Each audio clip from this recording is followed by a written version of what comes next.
Taurat itu hanyalah sampah. Makanya nanti kalau Anda baca di dalam kitab Galatia 5 ayat 1, ayat 2 dan seterusnya, apa kata Paulus? Ini mohon maaf nih Bang, surat Paulus ini di perjanjian baru atau perjanjian lama?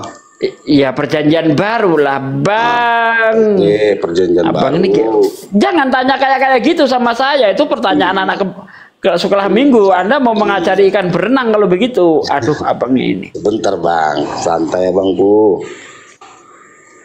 Coba abang buka tadi, berapa tadi Bang? Filipi 3 dari ayat 6 sampai ayat 9 tentang kegiatanku penganiaya jemaat. Ya, tentang ketaatanku terhadap hukum Taurat, aku tidak tercela. Bahkan dahulu yang kuanggap keuntungan, kuanggap rugi setelah mengenal Kristus Yesus Tuhanku. Orang Islam membimbing Kristen. Bentar, kita ini kan pakai data. Kalau kita bikin asumsi Ya, bagus, Pak. nggak sesuai dengan data kan itu kan dari luar konteks kan begitu ceritanya. Betul Pak, betul, Iya betul. kan? Ya nggak salah, kita ini belajar lah. Orang pintar aja masih belajar. Iya, betul. Mantap Pak. Jadi kalau di abang bilang tadi Filipi ini di surat Paulus di ayat Filipi 3 kan, ayat ke-6, kalau konteks dia itu menceritakan tentang di kota Filipi, begitu kan Bang? Betul. Oke.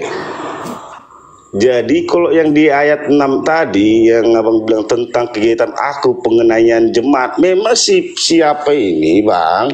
Dulunya si Paulus ini orangnya arogan, Iya. membunuh orang Yahudi. Iya, surat Paulus. Kalau Paulus ini orangnya ya nggak kenal sama Allah lah gitu sama sekali. Semenjak Dia kenal Tuhan Bang, dia kenal Tuhan. Dia itu ahli di Taurat dia itu. Makanya dia mengatakan apa? Dulu sebelum kenal Kristus, bentar sedikit Bang. Jadi dulu dia sebelum kenal Kristus, dia itu sangat taat terhadap hukum Taurat. Karena sangat taat terhadap hukum Taurat sehingga dia itu melakukan pembunuhan. Karena di dalam kitab Taurat itu, ya, orang-orang yang mengajak menyembah kepada Tuhan lain itu harus dibunuh. Ya, maka kegiatan itu dilakukan oleh Paulus sebagai bentuk ketaatan terhadap hukum Taurat. Ya, jadi hukum Taurat itu bukan hanya 10 hukum itu saja. Ada 613 hukum atau misfot. Nah, di salah satu dari 600 itu, salah satunya kalau kita baca misalnya di dalam kitab Ulangan itu Ulangan. Iya. Ulangan. Bentar. Ya, itu saya hanya mengambil garis besarnya saja. Di situ kalau ada orang yang mengajak menyembah Tuhan lain itu harus dibunuh. Ya. Kata si Paulus. Di dalam kitab Ulangan ada itu, ya. Iya. Jadi gini Pak, kita nggak usah kemana-mana dulu. Kita fokus kepada apa yang kita bahas ini. Nah, karena ketaatan itu, ya ketaatan terhadap hukum Taurat yang dilakukan Paulus sebelum mengenal Kristus itu merupakan keuntungan bagi dia. Ayat 7. Tetapi setelah dia mengenal bentar, mengenal Kristus abang bilang. Iya, sebelum mengenal Kristus, Paulus ini orang yang sangat taat terhadap hukum Taurat. Tetapi setelah mengenal Kristus, ketaatan hukum Taurat itu dianggap rugi. Bahkan di akhir ayat 8 dikatakan hukum Taurat itu hanya sampah jika dibandingkan dengan pengenalan akan Kristus. Begitu loh. Jika dibandingkan akan pengenalan akan Kristus, iman kepada Kristus. Jadi beriman kepada Kristus itu lebih mulia daripada menjalankan hukum-hukum Taurat itu tadi. Makanya Paulus berkata di dalam Efesus 2 ayat 15, dengan matinya sebagai manusia, hukum Taurat dan segala ketetapan yang ada di dalamnya telah dibatalkan. Jadi mohon maaf nih Bang, kalau hukum Taurat saya belum pernah baca sih hukum Taurat ya. Saya belum pernah baca. Yang saya tahu itu cuman perjanjian lama sama perjanjian baru. Kalau hukum Taurat konteksnya udah orang Yahudi kan begitu. Nah, emang perjanjian lama itu kan kitabnya orang Yahudi, Pak. Hukum kitab Taurat itu ada 5, ya kan? Kejadian, Keluaran, Imamat, Bilangan, Ulangan. Inilah yang berisi tentang hukum-hukum. Kalau kitab Kejadian itu berbicara tentang penciptaan, ya mulai dari pasal 1 nanti terus pasal 2 mulai masuk kisah Adam sampai pasal 4, nanti pasal 6 masuk ke dari 5 itu udah mulai masuk ke Nuh, pasal 6 mulai banjir bandang dan sebagainya. Bang, saya ini pembaca Bible dari Kejadian sampai Wahyu. Paham saya. Kalau memang konteksnya tadi berarti si Paulus berarti dia ngikut Kristus dong. Iya, dia itu mengikut Kristus. Nah, karena dia itu percaya bahwa Yesus itu menebus dosa dia, Kristus itu telah membatalkan hukum Taurat, maka pengenalan akan Kristus itu lebih mulia, sehingga dia menganggap bahwa hukum Taurat itu hanya sampah. Tapi dalilnya belum kutemuin Bang.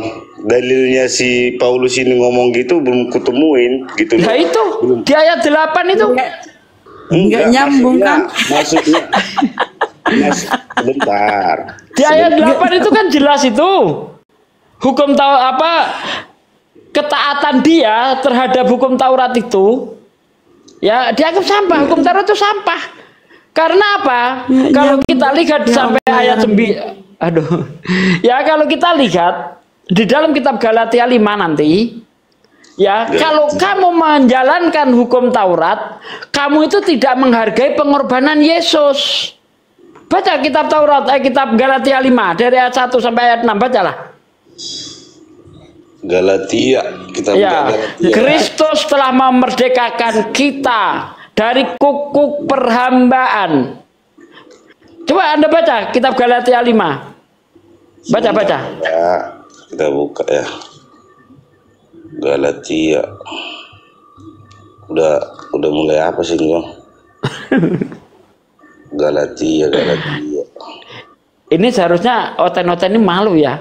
Karena Islam ini lebih hafal Bible loh daripada mereka. Sebentar Bang, enggak, kadang kita bikin asumsi ya. Sebenarnya jangan net diskusi dulu Bang, kalau belum tahu Bible. Yang net diskusi yang paham Bible lah. Aduh, Bapak baru mau belajar gimana dong. Si RK aja diundang, si RK entah siapa. RK babak belur. RK itu sudah babak belur. Pendeta masuk yuk. Pendeta naik yuk. Aduh, RK aja babak belur lawan saya kok. Galatia berapa tadi Abang bilang? Galatia 5. Galatia kemerdekaan. Aduh, hilang dia. RK dia dalil, ya Allah, dia aja nyungsep babak belur lawan saya. Terlempar juga. Ayo silakan, siapa lagi yang Kristen? Mbak Nadia ini kenapa komalnya ini? Aduh, tiba-tiba orang terlempar. Ya Allah ya. Angkerungnya. Ada nggak orang Kristen yang pede? Tadi sampah masih. Ada nggak orang Kristen yang pede? Bentar Bunda Rama. Ada nggak orang Kristen yang pede kayak saya debat tanpa buka Bible, terus bisa mengutip ayat-ayat Bible dengan tepat gitu? Ada nggak sih? Nggak ada Pak D, nggak ada. Ayolah Kristen yang sekelas saya gitu loh ya. Jangan sekelas Bang Juma, sekelas saya aja dulu. Kalau Bang Juma ini udah masternya dia. Ya, malam Bang Sugi. Ya, malam Bang Yakul. Ayat 8 itu kok taksirnya bagaimana Bang Sugi? Ayat 8 itu kan sangat jelas Bang. Iya. Jadi kita baca dari ayat 6 sampai 9 Bang. Oke. Nah di dalam ayat 6 itu tadi ya tentang tentang kegiatanku menganiaya jemaat dan tentang ketaatanku terhadap hukum Taurat itu tidak bercacat. Ya jadi kan?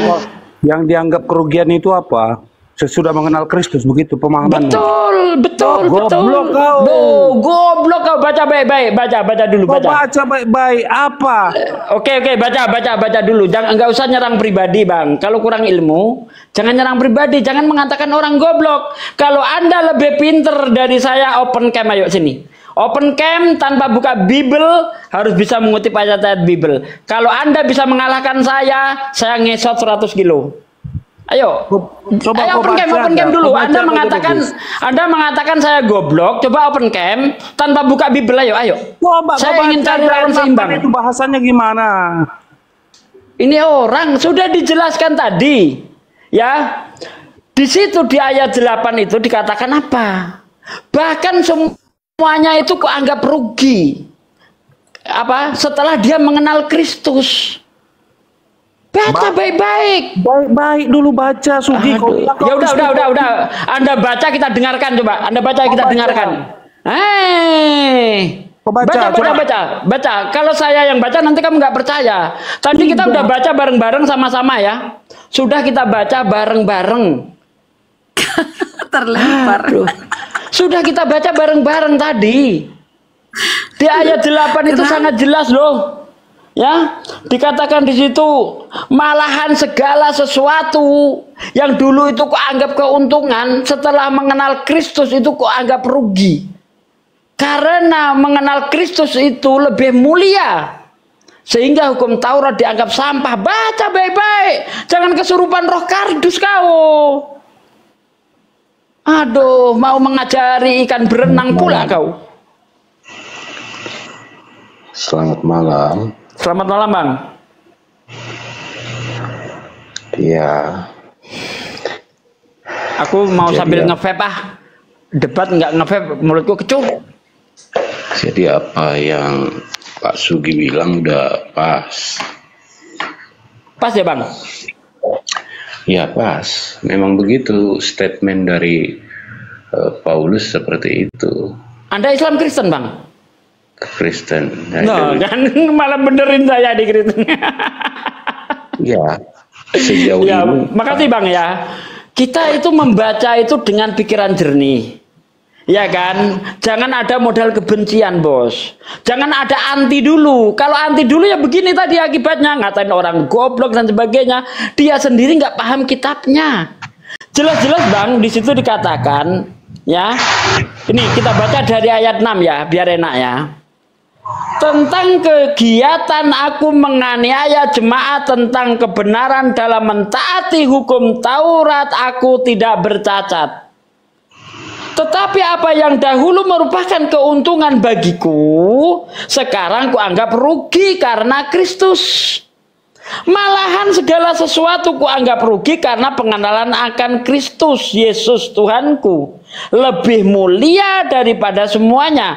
Oleh karena dialah aku telah melepaskan semuanya. Ya, semuanya itu. Dan menganggapnya sampah supaya aku memperoleh Kristus. Duh, nggak usah ditafsir. Kalau dia paham bahasa Indonesia dengan benar, paham maksudnya. Silakan Bang Adventis. Ya itu pas, itu sudah paling tepat. Saya dari gereja Advent dengan doktrinnya yang begitu keras. Akan tetapi gereja Advent juga masih menekankan ketaatan kepada hukum Taurat. Tetapi saya secara pribadi, secara teologis menemukan fakta bahwa seharusnya orang Kristen tidak lagi mentaati hukum Taurat. Ya, karena mereka percaya dengan Paulus. Paulus mengatakan di dalam Efesus 2 ayat 15, dengan matinya sebagai manusia, ia telah membatalkan hukum Taurat dan segala ketetapan yang ada di dalamnya. Ya, itu tepat. Dia sudah. Kalau kita percaya kepada tulisan-tulisan Paulus, maka kita mau tidak mau harus seide dengan dia mengatakan, saya sih sepakat dengan Paulus sesuai dengan apa yang Bapak terangkan itu. Dia mengatakan tentang kegiatan aku penganiaya orang-orang kudus. Orang-orang kudus maksudnya itu adalah orang-orang percaya kepada Yesus.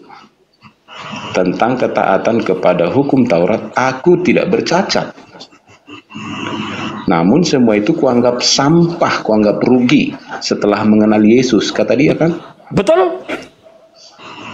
Nah, ayat yang tadi Anda kutip juga berkata bahwa dengan matinya maka ia telah membatalkan hukum Taurat dengan segala ketetapannya. Ya, Tambah itu. lagi Galatia 5 Bang, biar lebih jelas Bang. Ya. Galatia 5, supaya kita sungguh-sungguh merdeka. Kristus telah memerdekakan kita, karena itu berdirilah teguh dan jangan mau lagi dikenakan kuk perhambaan. Jangan ada ketaatan lagi terhadap hukum-hukum Taurat. Sesungguhnya aku Paulus berkata kepadamu, jikalau kamu menyunatkan dirimu, Kristus sama sekali tidak akan berguna bagimu. Sekali lagi aku katakan kepada setiap orang yang menyunatkan dirinya bahwa ia wajib melakukan seluruh hukum Taurat, karena lepas dari Kristus. Jikalau kamu mengharapkan kebenaran oleh hukum Taurat, kamu hidup di luar kasih karunia. Cocok enggak dengan Filipi 3 ayat 8 yang mengatakan hukum Taurat sampah? Gurunda sudah open mic. Makanya saya seperti B124 ini tadi menentang itu apa dasarnya, itu teks semua yang dibacakan. Jadi makanya kalau tidak punya dasar pengetahuan, mbok belajar dulu. Betul, mantap. Itu belajar. Bukan B124 bukan Bang. Tapi siapa Yakul tadi itu. Walaupun ngapok duluan ngatain orang bodoh. Yang bicara itu dari pihak non Kristen, kalau yang dibicarakan itu tepat, jangan dibantah dong. Pinter ini, jujur nih, mantap nih. Akhi Juma, ini ada pendeta jujur, silakan Akhi. Kita nggak boleh begitu. Saya dari gereja yang paling keras di seluruh kekristenan, Advent yang paling keras. Tapi katanya kalau menurut Paulus nggak berlaku lagi Pak hukum-hukum Taurat, tapi Advent kan masih melakukan. Lanjut Gurunda. Nah, disitulah perlunya. Yang dimaksud Paulus itu apa? Jangan berharap keselamatan karena ketaatan. Itu maksud dia. Bukan berarti boleh membunuh, boleh berzina. Bukan itu yang diajarkan. Tetapi jangan karena ketaatan kita itu, kita pikir itu bisa membawa kita kepada keselamatan. Nah, kalau begitu Pak Advent, maka Anda akan bertentangan dengan Yesus. Karena menurut Yesus, barang siapa yang menghilangkan satu titik dari hukum Taurat, maka dia akan menduduki kerajaan terendah dari dalam kerajaan surga. Nah, kalau kita lihat di dalam Matius 5 ayat 20 ya, di situ dikatakan apa? Bentar.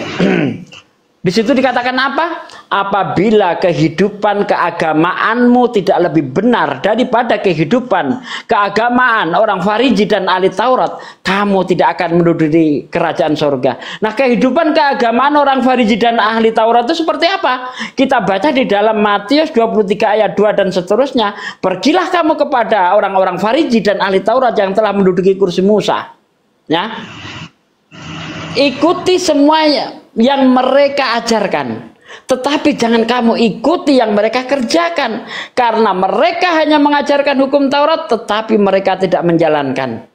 Jelas Yesus menuntut ketaatan terhadap hukum Taurat supaya masuk surga. Sehingga ketika ada orang kaya bertanya kepada Yesus, Anda buka di dalam Lukas 18 ayat 18 sampai ayat 20. Ada orang kaya bertanya kepada Yesus, "Guru yang baik, perbuatan apa yang harus aku lakukan supaya mendapatkan surga, mendapatkan hidup yang kekal?" Kata Yesus, "Mengapa kamu berkata aku baik? Tidak ada yang baik kecuali hanya Tuhan saja. Ya, kecuali hanya Allah saja. Jika kamu ingin mendapatkan hidup yang kekal, apa kamu tidak tahu perintah Tuhan? Jangan membunuh, jangan bersaksi dusta, hormati orang tuamu, kasih sesamamu seperti kamu mengasihi dirimu sendiri." Kata orang kaya itu, "Hal itu sudah aku lakukan sejak masa mudaku." Kalau begitu kurang satu lagi, kata Yesus. Apa itu? Jual segala yang kau miliki lalu kamu bagi-bagikan kepada orang miskin, maka kamu akan mendapatkan harta di surga. Dan setelah itu ikutlah aku. Karena orang kaya itu sangat mencintai hartanya, dia pergi dalam keadaan sedih. Lalu apa kata Yesus? "Lihat, lebih mudah unta masuk ke lubang jarum daripada orang kaya masuk surga."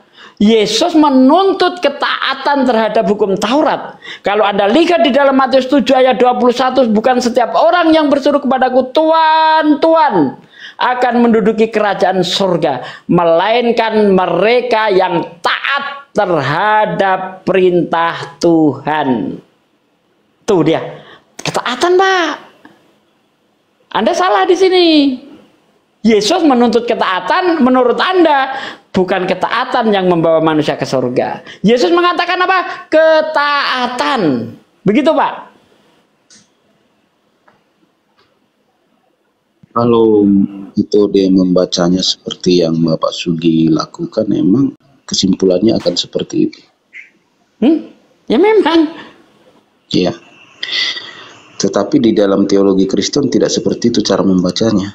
Saya memang tahu antara teologi Kristen dengan ajaran Yesus jauh beda.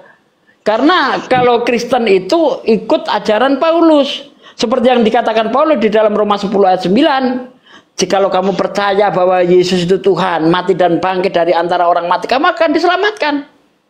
Begini Pak Sugi, semua ajaran Paulus itu bukan berarti dia mau mengatakan bahwa sudah bebas melakukan segala kejahatan. Bukan itu, karena dia tidak mengatakan itu. Kejahatan.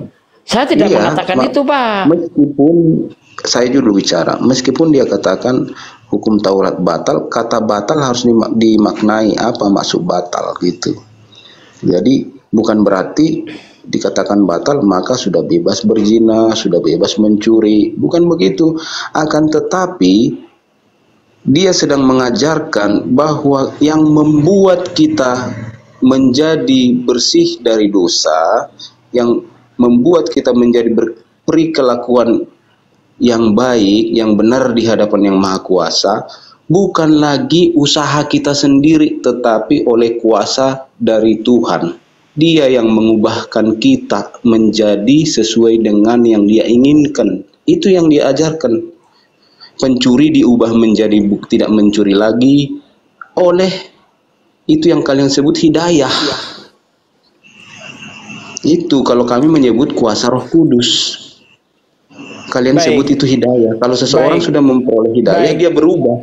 Oke. Ini kita tadi berbicara tentang konsep keselamatan, Pak. Iya kan? Anda kan bentar gantian Pak. Tadi Anda mengatakan bahwa ketaatan itu tidak menyelamatkan. Iya. Padahal Yesus bentar. Yesus sendiri mengajarkan ketaatan supaya selamat. Tidak ada Yesus katakan. Bukan setiap orang. Bentar. Ayat yang Anda baca tadi, ayat yang Anda baca tadi katakan, taati hukum Taurat, apa hukum tertulis di sana?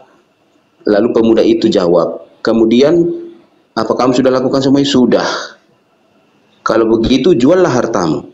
Kan berarti belum selamat, karena walaupun sudah taat hukum Taurat itu belum selamat, masih ada kekuranganmu. Kata Yesus apa? Jual hartamu. Dia nggak mau. Bahkan setelah dia jual pun hartanya belum selamat, masih harus ikut Yesus. Pak, kan itu urutannya di situ. Kan Bapak yang sendiri yang baca. Tapi itu berbicara tentang ketaatan. Makanya Anda baca di dalam Matius 7 ayat 21. Justru penekanannya di pasal itu adalah bahwa taat hukum Taurat tidak selamat.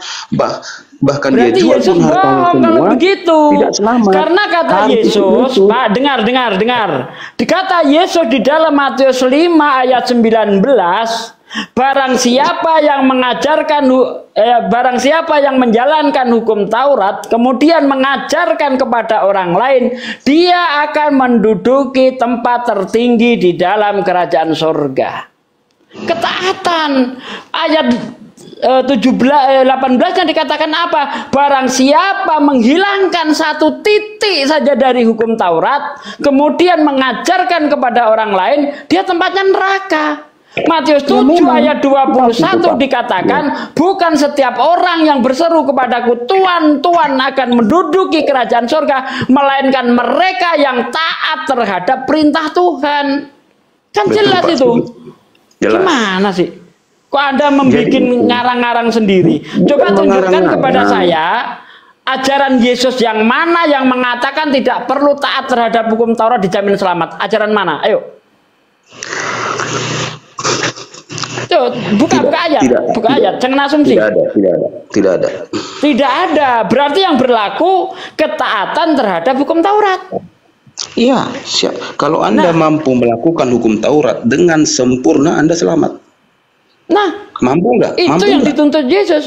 Sekarang mana yang tidak mampu dijalankan dari 10? Mampu nggak sempurna? Mampu. Tidak ada yang mampu sempurna. Kata siapa? Yang tidak mampu bagian mana? Tunjuk. Coba 613 itu bisa mampu.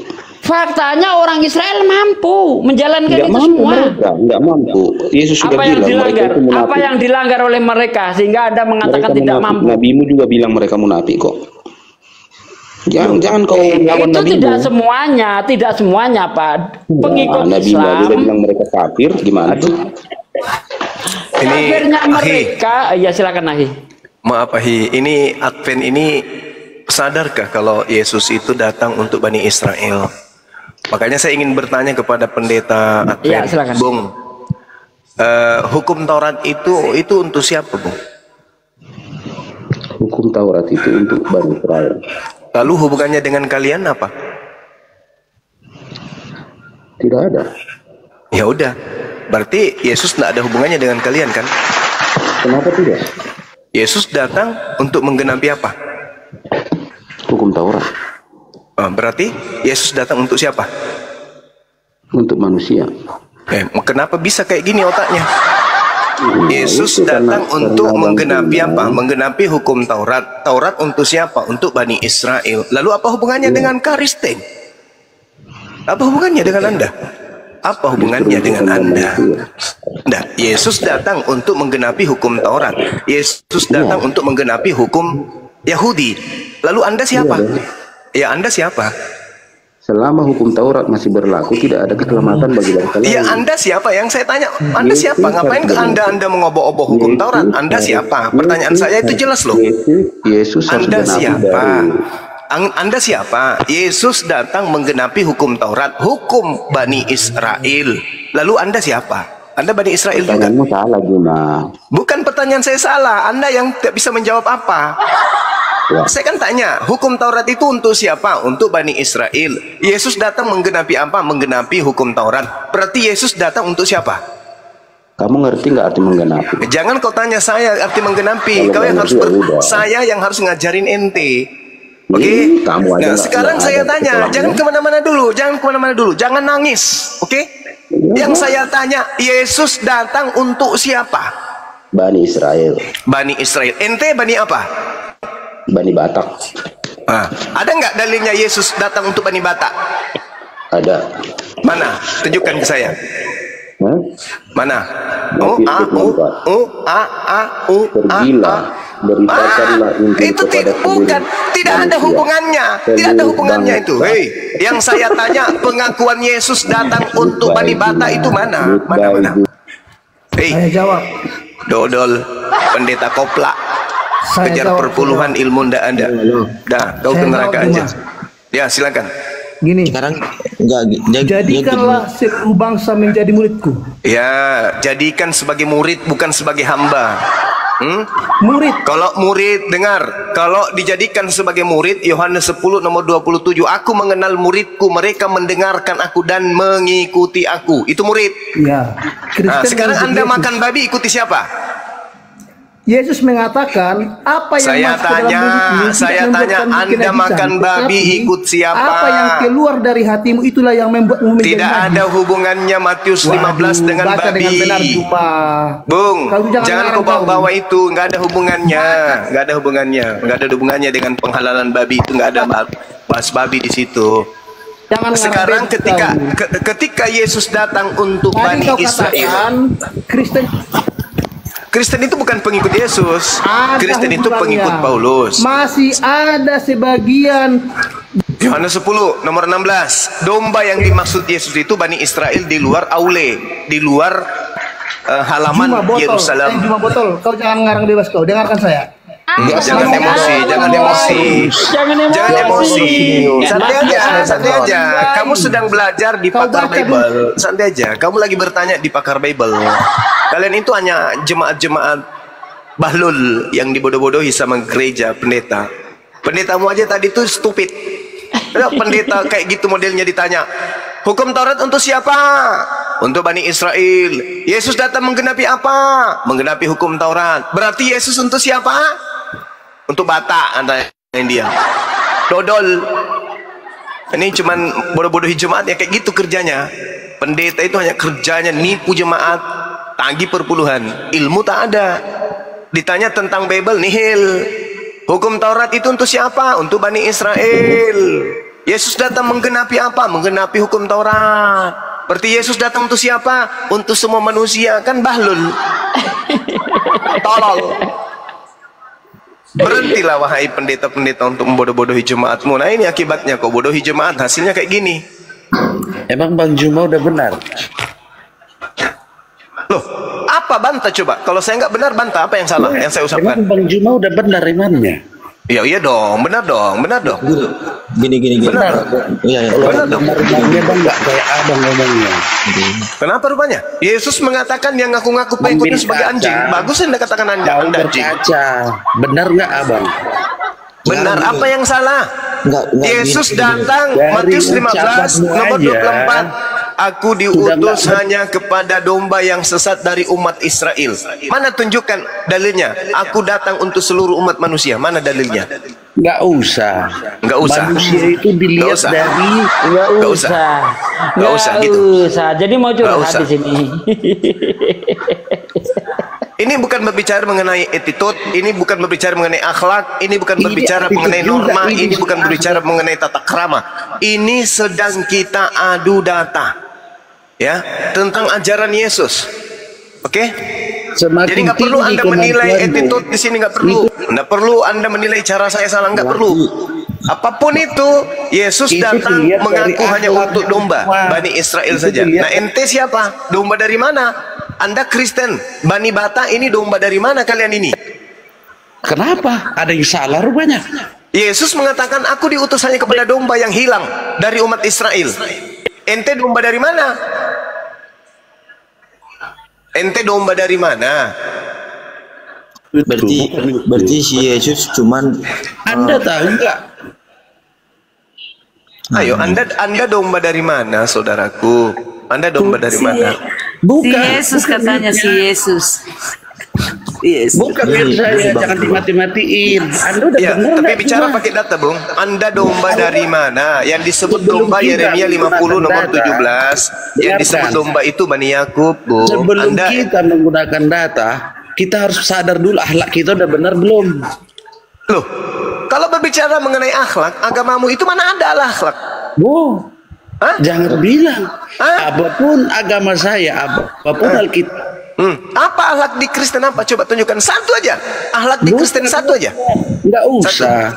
Loh, kok nggak usah lagi bicara akhlak? Itu gak urusin. Udah, turun. Kalau ngeromet turun. Kalau ngeromet. Bicara akhlak nggak bisa. Bicara ini nggak bisa. Lalu kita mau bicara apa, Bu? Iya. gini Bang Juma. Ya. Bang Juma. Kan Kristen kan ngikuti Kristus, betul nggak? Enggak ada Kristus apa yang kau ikutin? Itu tipu-tipu itu pembodohan. Ya. Itu pembohongan, pembodohan berjamaah. Berarti selama ini yang kami jalan itu berarti Yesus kami itu salah gitu. Bukan Yesusnya yang salah, ente yang salah. Bukan Yesus yang salah. Kamu menyembah Yesus itu ikuti siapa? Oke, berarti kami yang salah gitu. Oh jelas. Nggak lakukan itu. Jadi gini, berarti jelas. Yesus itu cuma itu Bani Israel. Yesus datang menurut Yesus. Yang noise itu di mute. Itu menurut Yesus. Matius 15 nomor 24, aku datang, aku diutus hanya kepada domba yang sesat dari umat Israel saja. Oke. Nah, saudara Kristen ini dari Bani apa? Oke, berarti Yesus itu cuma untuk Bani Israel doang. Betul sekali, itu bisa. Berarti kenapa di akhir zaman itu Yesus datang kedua kali untuk menyelamatkan manusia? Gak ada di situ. Bani Israel. Di dalam Al-Quran dan di dalam kitabmu Yesus datang untuk mengusir terdakwa. Siapa terdakwa? Karisteng. Kenapa Karisteng terdakwa? Karena Karisteng menggantikan Tuhan dengan Yesus. Oh, berarti Yesus datang kedua kalinya untuk membasmi Kristen. Oke. Nah, untuk membasmi Kristen, pintar. Karena Kristen sudah menjalankan ajaran Yesus dengan tepat.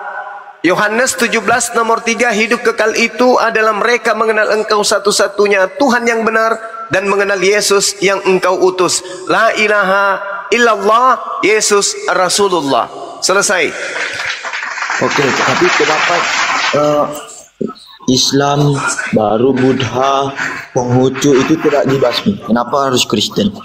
Karena kan Yesus yang menyembah Yesus, menyembah Yesus itu siapa? Kan Bani kalian Israel. Enggak ada Bani Israel nyembah Yesus. Jangan nuduh orang dong. Iya, kan betul itu loh. Kan mana Bani Israel nyembah Yesus? Israel mana?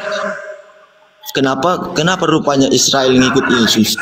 Mana Israel ikut Yesus, nyembah Yesus mana? Buktikan.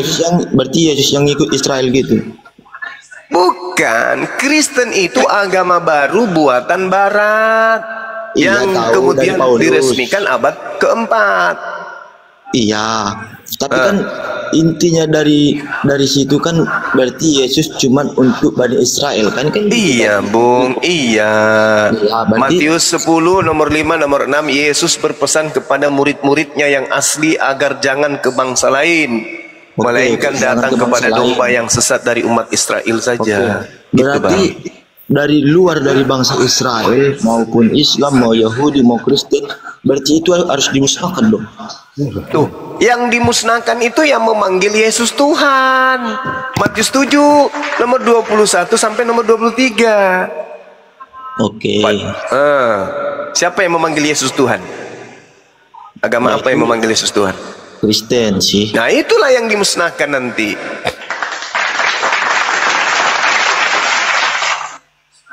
Oke.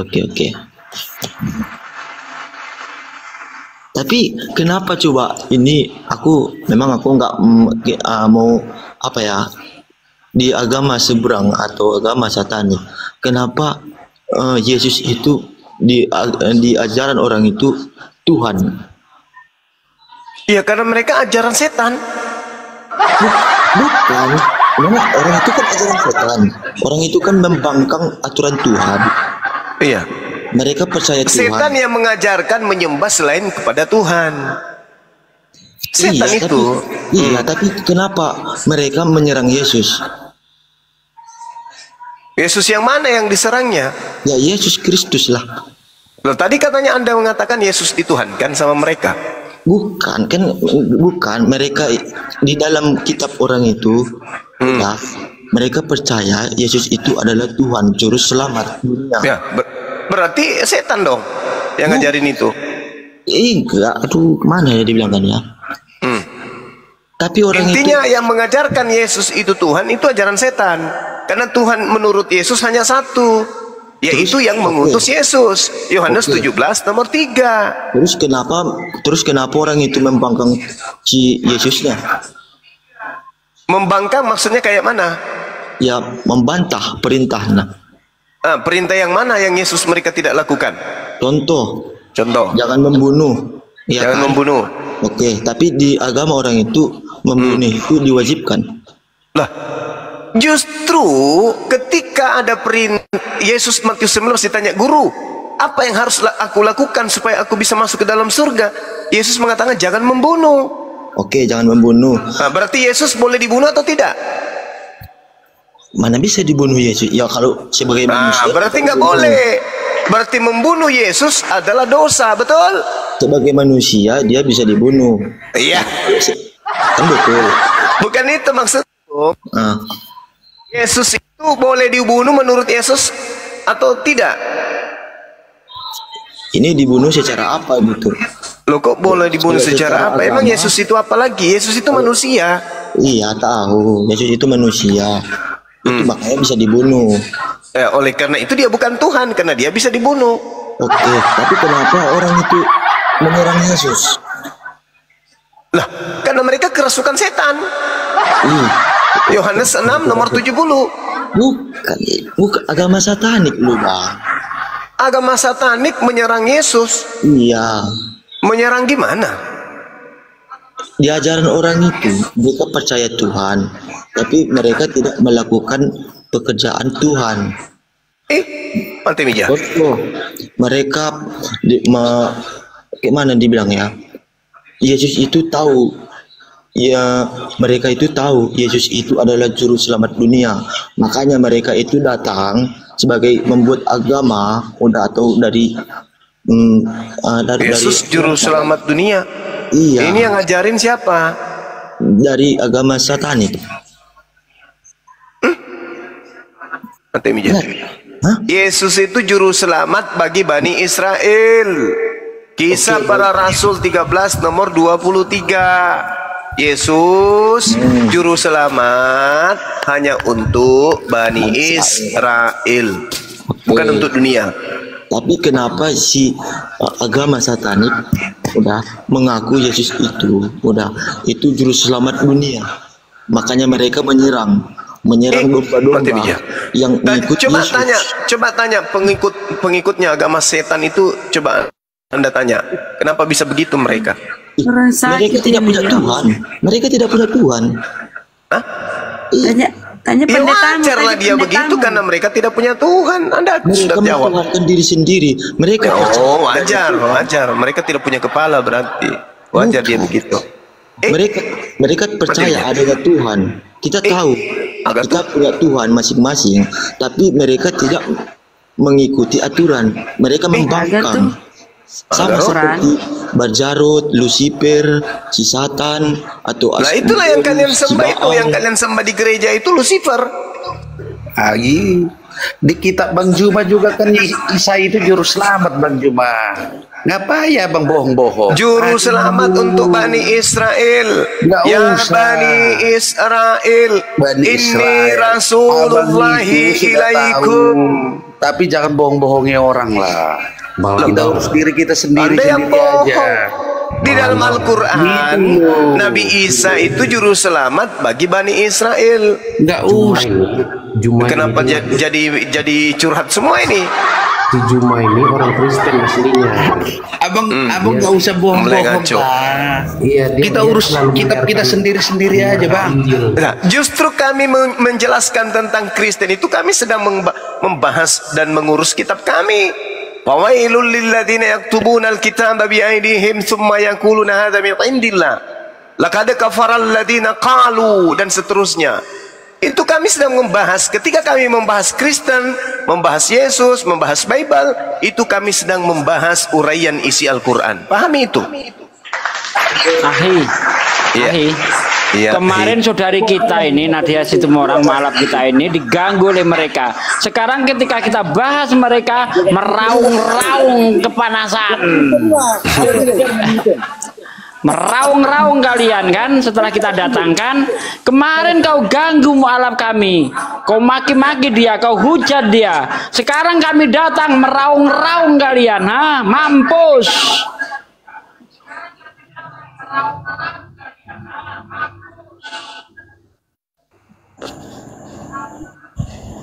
Siapa yang meraung-raung lu?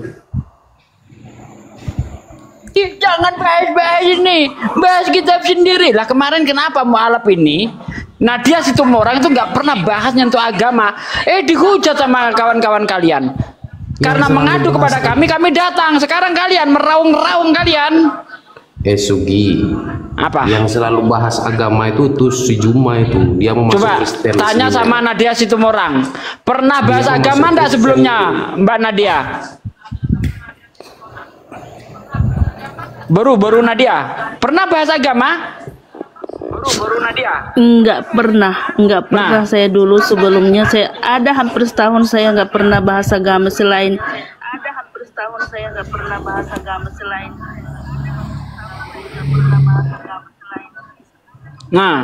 kenapa baru Situmorang ini membahas agama? Buka komal untuk diskusi lintas agama. Gara-gara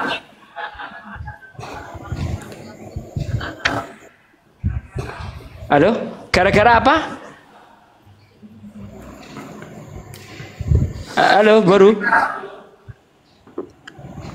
Ya gara-gara penghujat, banyak sekali menghujat Rasulullah saya gitu. Daripada saya menghujat, ya mending saya Komal buka mana diskusi itu? Di lintas Komal agama mana? gitu. Di Komal mana? Jadi bisa mengedukasi gitu loh. Jadi mungkin saudara-saudara muslimku yang lainnya bisa mengedukasi teman-teman Kristen penghujat gitu loh. Itu ngehujatnya di Komal mana? Di Komal sini. Tidak semua orang Kristen itu menghujat. Saya tahu Bang Melviano. Ini yang kita bahas yang menghujat. Jangan asal ngomong, jangan asal bicara. Tidak semua orang Kristen itu menghujat. Si Juma itu kayak mana menghujatnya orang Kristen? Menghujatnya di mana, Bang? Iya, tanya aja sama Juma itu sendiri. Coba kalau Anda punya bukti. Hatimu jangan nyanyi. YouTube jangan nyanyi. Dia itu mau masuk Kristen aslinya itu Juma itu. Walau sejuta dalilku bacakan. Demi langit dan bumi. Ini kena copyright kapok lu nyanyi. Enggak, kecuali ada musik. Kok panas semua. Engkau Yesus bersumpah.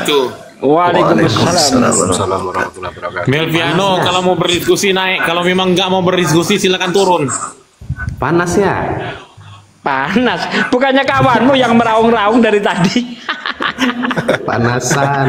Sakit hatimu. Kasihan kali cuma. Udah kalau nggak mau diskusi turun Bang. Kita mau diskusi Bang. Anda punya kemampuan apa? Silakan. Aduh. Yesus itu anak soleh. Kalian anak kafir. Gak nyambung Fir.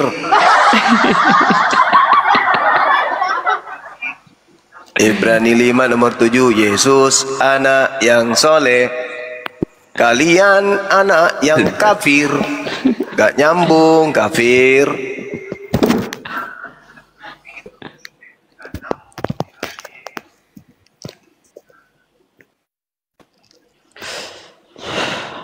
Ayolah dialog dengan baik. Yuk sini keluarkan ilmumu. Yuk jangan ngeraung-raung doang lah.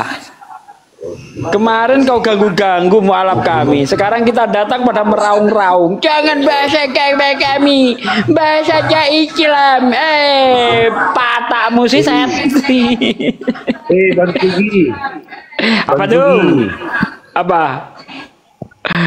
Anda itu saya bilang nggak usah terlalu izin dulu apa Bang Sugi ya. Landung, kau kalau mau diskusi silakan naik. Kalau memang nggak bisa berdiskusi, kau turun. Ini komal diskusi, bukan komal-komal nasihat. Kalau kau mau nasihati, komal sana kau nasihati. Jangan kau di sini. Ayolah, siapa? Kau lawan saya, atau si Sugi lawan saya. Ayo. Wih, boleh. Ilmu apa yang kau kuasai? Open cam kalau perlu yuk Bang, kita open cam yuk Bang. Ayo sama-sama open cam kita yuk Bang. Iya. Itu udah dibesar ya. Kau on cam. Besar ini. Saudara Landung ini gemuk, banyak daging babi dalam tubuhnya ini. Oh keren Abang Landung. Ada yang salah rupanya. Udah diperbesar, silakan on cam Landung. Ayo on cam Anda. Banyak kali daging babi di pipinya Bang Twin. Ini komal diskusi Landung. Ini jangan seperti mama yang di pasar. Iya. Ayo. Saudara Landung ini gemuk, pipinya tembem, banyak daging babinya, weh. Mantap. Ya udah, kau nggak gemuk rupanya Bang Juma. On cam Anda aku apa biasa Landung? aja Bang. Landung Anda on cam. Pipinya abang ini saya tembem, banyak daging babinya. Ini saya buktikan kemampuan saya Bang. Tanpa buka Bible, Anda sanggup Bang. Ayo Bang. Gitu keren Bang. kali abang kita ini. Keren. Cakep sekali. Oke, kita mulai dialog Bang ya. Iya. Oke, Kita mulai dialog ya Bang. Ayo Bang. Ya, kita mulai dialog. Santai Bang Landung ya. Yesus berkata di dalam Matius 10 ayat 4. Matius 4 ayat 10. Nyala iblis sebab ada tertulis, engkau harus menyembah Tuhan Allahmu dan hanya kepadanya sajalah engkau berbakti. Pertanyaan saya, ada tertulis di mana iblis disuruh nyembah Allah? Ayo. Baca dari awal. Iya. Baca dari awal itu. Ya itu kalau mau baca dari awal. Itu Itu kalau kau kita punya Bible, baca Landung, dari kau baca. awal, Bible, Bang. kau baca. Jangan Oke. jangan menyuruh baca. Kau baca Biblemu, kau tunjukkan Baca Biblemu. dulu Bang, baca dulu. Kau awalnya aja saya tahu. Awal. Saya Baca tahu, Bang. Anda saja awalnya nggak ngerti ya. Anda awalnya ngerti nggak? Awalnya ngerti. Bentar, saya tanya. Saya tanya. Aduh, Bang Landung buka Biblemu, Bang Landung, kau baca, Bang Landung. Baca dari awal. Ya, Ya, itu kau baca justru Biblemu, itu Biblemu kau awalnya baca. itu. Enggak ada. Baca itu perikopnya. Judulnya Ya, kau baca. baca juga Biblemu kau baca. Itu tentang Iblis. percobaan. Iblis Ya. menggendong Yesus ke bait suci, ke padang gurun. Oke, Baca. dengar ya. Dari awal peringkopnya itu hal percobaan Yesus di padang gurun. Kemudian, aduh, kalau enggak apa? Peringkopnya apa kalau salah? Coba peringkopnya apa? Coba. Ya udah baca itu perikopnya apa tadi. Peringkopnya aja nggak tahu dia. Parah. Aduh. Peringkopnya aja Begini nggak ya ngerti kualitas orang gimana. Kristen begini ya. Beginilah kualitas orang-orang Kristen itu ya, begini nih. Enggak mundur, Bang.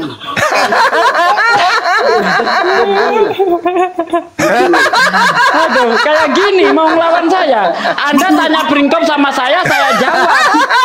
Makanya saya jawab itu perikopnya aja waktu Yesus dicoba. Inilah makanya kenapa apologet Islam hadir untuk ngajarin Kristen Bible. Parah. Karena selama ini sudah putih rambut nggak ngerti Bible. Kenapa? Karena hanya dengarkan doktrin di gereja, abang. Bang Juma. Berterima kasihlah kepada kami yang Islam ini karena hadir ngajarin kalian Bible. Rambut sudah putih, Matius 4 nggak bisa. Gimana dong abang ini? Aduh, bagaimana nih pendeta ini? Jemaatku sudah putih rambutnya Bang tapi Sugi nggak tahu dia, Bang Sugi. Lagi Sugi ditanya perikop dia nggak tahu. Nggak tahu. Padahal tadi Nggak tahu dia. dia nanya sama saya peringkopnya apa, saya jawab. Itu mengenai percobaan di padang gurun. Saya jawab. Dibaca. Setelah Anda baca judulnya, itu perkataan Yesus kepada Iblis. Jangan hanya mau nguji, ketika diuji Anda nyungsep. Ketika Anda diuji Anda nyungsep. Parah. Maka Yesus dibawa oleh Roh. Maka Yesus dibawa oleh Roh ke padang gurun untuk dicobai. Itu ayat pertama.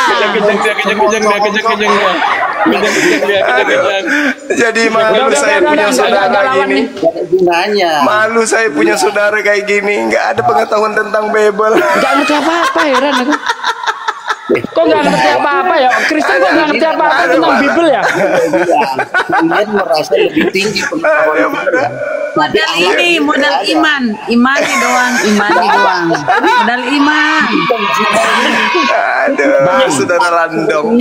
Bang, oke, Bang. Orang-orang Kristen Oke, yang dengar begini. Bang, oke dengar. Ayat pertama Bang ya, ayat pertama. Maka Yesus dibawa oleh Roh ke padang gurun untuk dicobai. Benar salah? Benar. Sekarang Anda Yesus bagian ayat dibawa 2. untuk dicobai ke Silakan padang sekarang gurun. Anda ayat 2-nya, ayo. Ayo ayat 2 Anda, ayat 2. Abang mau berdebat sama saya ini yang baju kuning Sugi dibacain seterusnya. Aduh. Anda kan menguji saya.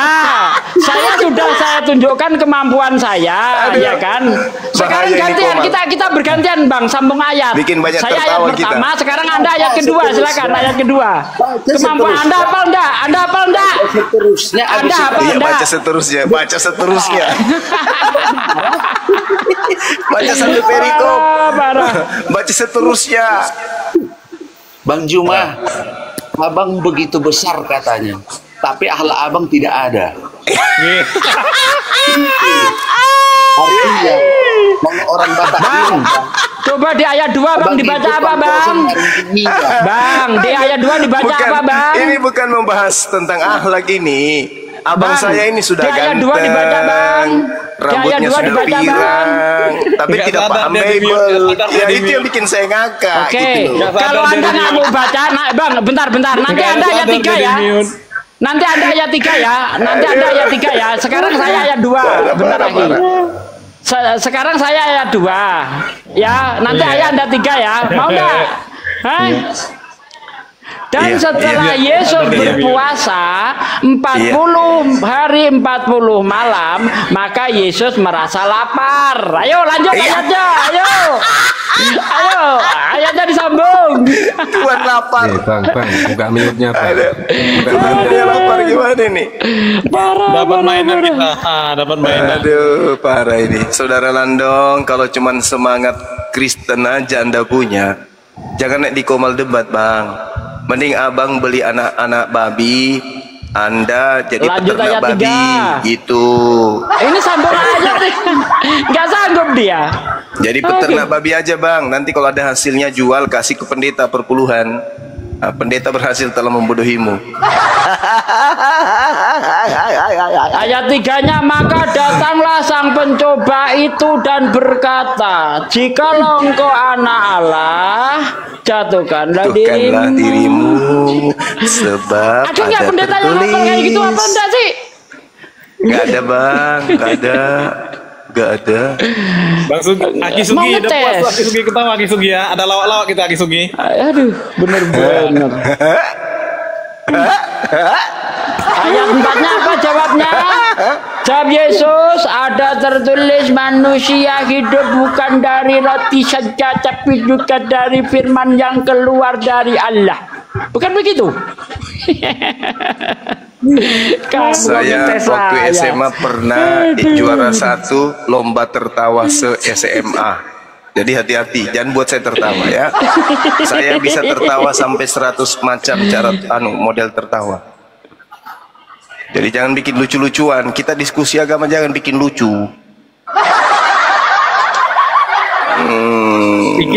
Izin Aki Sugi disapa dulu yang baru naik ini. Nantang debat tapi nggak ngerti apa-apa. Aki Sugi, ini yang Ya, Henry itu silakan. siapa tuh yang baru-baru naik disapa.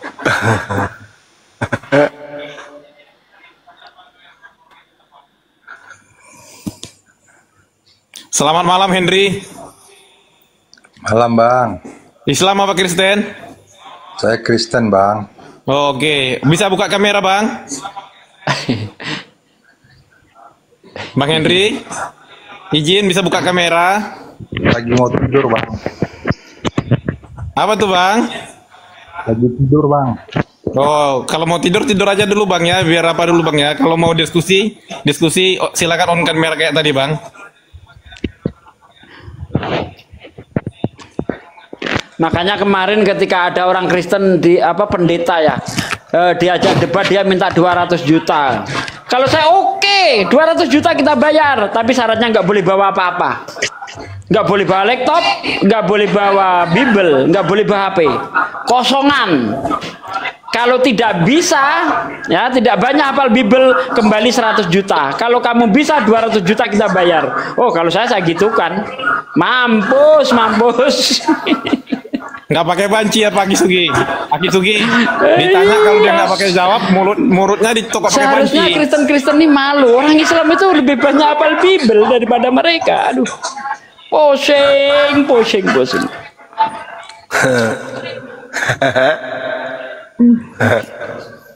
Ayo kita debat. Atau Sugi aja. Debat ke kamera. Begitu muncul ya. Apa kata dia pertama kali? Apa kata dia? Baca satu perikop. Baca dari awal katanya. Aduh. Diajak sambung ayat nggak bisa dia. Terus apa? Cuma modal perintah. Baca cuma modal perintah gitu. Mau ngedebat. Kasihan ini jemaat-jemaat sudah tua, udah bau tanah, sedikit lagi bau kuburan Cina, tapi nggak sadar-sadar juga kalau selama Enggak ini loh, sudah Aki. dibodohin. Gitu. Setua itu ya kan. Setua itu masa satu ayat Bible aja nggak ada yang ngapal. Terus selama ini ngapain? Terlanjur Kristen aja. Mereka Kristen bukan karena paham Bible, cuman karena terlanjur Kristen aja ya. Aduh, parah. Coba mereka mau gunakan akal, bahas-bahas Bible pakai akal. Pasti mereka sadar, minimal mereka meninggalkan agama ini, agama mereka, dan mereka jadi apa kayak ateis atau apa gitu. Ada nggak daripada orang Kristen yang begini, sanggup seperti saya gini? Pada mulanya Allah menciptakan langit dan bumi belum berbentuk dan kosong, kegelapan menutupi samudera raya, roh Allah melayang-layang di atas permukaan air. Berfirmanlah Allah, jadilah terang, maka terang itu jadi. Allah melihat semuanya itu baik, jadilah maka dipisahkan dari yang gelap, yang terang dinamakan siang, yang gelap dinamakan malam. Allah melihat semuanya itu baik, jadilah petang, jadilah pagi, itulah hari pertama. Berfirmanlah Allah, jadilah cakrawala di tengah-tengah segala air. Cakrawala itu hendaklah memisahkan air yang di bawah dan di atas. Allah menamai cakrawala itu adalah langit. Allah melihat semuanya itu baik, jadilah petang, jadilah pagi, itulah hari kedua. Hendaklah air berpisah, yang di atas dan di bawah, sehingga nampaklah yang kering. Yang kering dinamakan darat. Allah melihat semuanya itu baik. Kemudian Allah berfirman, hendaklah bumi menumbuhkan tumbuh-tumbuhan yang berbiji, yang menghasilkan biji, tumbuh-tumbuhan yang bertunas dan menghasilkan tunas. Ada nggak pendeta yang begitu? Enggak, ada enggak?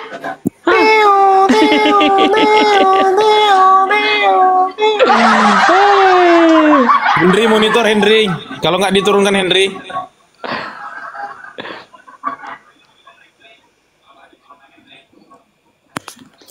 Ripal Hotapia monitor Ripal Hotapia. Silakan kalau mau nanya nama Gurunda.